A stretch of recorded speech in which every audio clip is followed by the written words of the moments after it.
Now, it's time to flip the toxic talk around masculinity to the positive. That's the message from YouthLink Scotland. The charity aims to do just that with the launch of their new programme. It's called Imagine a Man. Well, Vicky Ridley is YouthLink's Senior Development Officer and joins us now alongside Colin McFarlane, who is National Programme Manager at YMCA. Morning to you both. Morning. Vicky, Morning. What do we mean when we talk about toxic masculinity and a crisis in masculinity?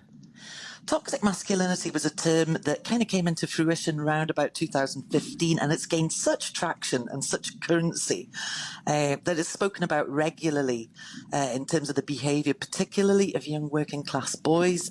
And we don't think that does any good. We think that is actually demonising young people. Narrative of positivity, and we wanted to come at this from a totally different angle. As youth workers, we would. We want to be empowering, and we want our young people to flourish. But we didn't know if the boys were okay, so we started off with a big piece of research. We asked over 1,000 young people in Scotland what it was like to be a boy or a young man in Scotland, and this was in 2021. And actually, it was more or less a much more positive picture than we could possibly have imagined, except when there were certain conditions such as poverty impacted greatly on people's mental health and their ability to kind of resist risky behaviours as well. So the boys were mostly doing okay, but what we wanted to do was look at what positive masculinity meant to them. So we set up 3 pilot groups. And we'll talk about what you're going to do in a second in terms of this new project. But Colin, what's your view of all of this? I mean, how much of this, of what we're seeing here around masculinity, is down to societal changes?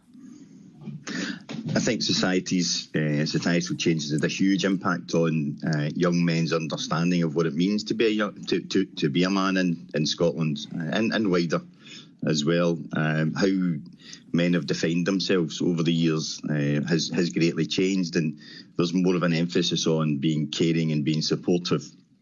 And for us, as working in the YMCA, we're very much looking at how we engage young men in the positive aspects of their life, and in doing so, enabling them to make changes for themselves and changes for those that they're engaged with. And how much of this is about positive role models as well? I think that's a really interesting question, and I would steal a line from the Black Lives Matter. You can't be what you can't see, and young men haven't been necessarily encouraged into sort of caring roles. So if you look at the gender splits between the caring professions, nursing, social care, youth work even, there is a much greater input from women involved and females in that arena. And for me, we need to start empowering and enabling men to take on more of those caring responsibilities. And Vicky, when Colin talks there about a lack of role models, we've seen certain people step forward on the internet, people like Andrew Tate, for instance, and we talk there about kind of toxic masculinity. Is there the danger that those voids are being filled by the wrong message? That was one of the motivating factors for us doing this piece of work. If there is a void to fill, then toxic influencers tend to fill it. So we're very much looking at promoting more positive stories around masculinity, looking at promoting caring as a kind of, a positive trait that guys don't need to be ashamed of. They don't need to be embarrassed about wanting to be a caring person, a good friend. And these positive traits are all there. They just need to be magnified, I think.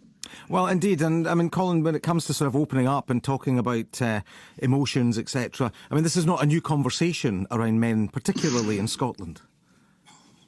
No, definitely not a new conversation. But I think that one of the key points that for us in our work at the YMCA is about helping people search for the value that they have for all of us, male, female, gender neutral, however we identify with ourselves. We all want to have value in the world that surrounds us.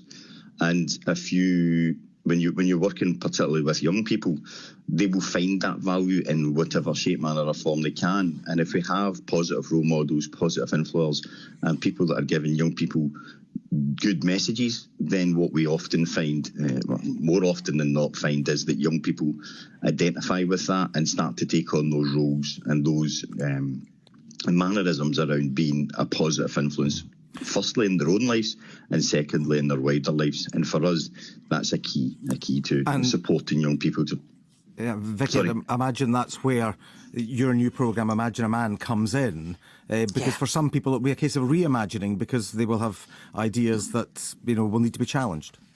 Absolutely. It's about shining a light on where things could be different for them. And it's all about kind of looking at hope and positivity. And I suppose it's giving people that ability to kind of think of a positive future as well. It's not just about them being positive and positive masculinity. It's where does this all lead to?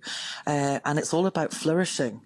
We want our young boys and young men to flourish in a flourishing society, and this is all part of it. Positive masculinity is a really important and quite transformative thing. All the young people who've taken part in this programme so far have changed in many different ways. We've got a launch today, and they're going to be talking about how they've changed, but it's had a profound impact on how they feel about themselves and how they feel about themselves within a society. So it's a really important thing for us.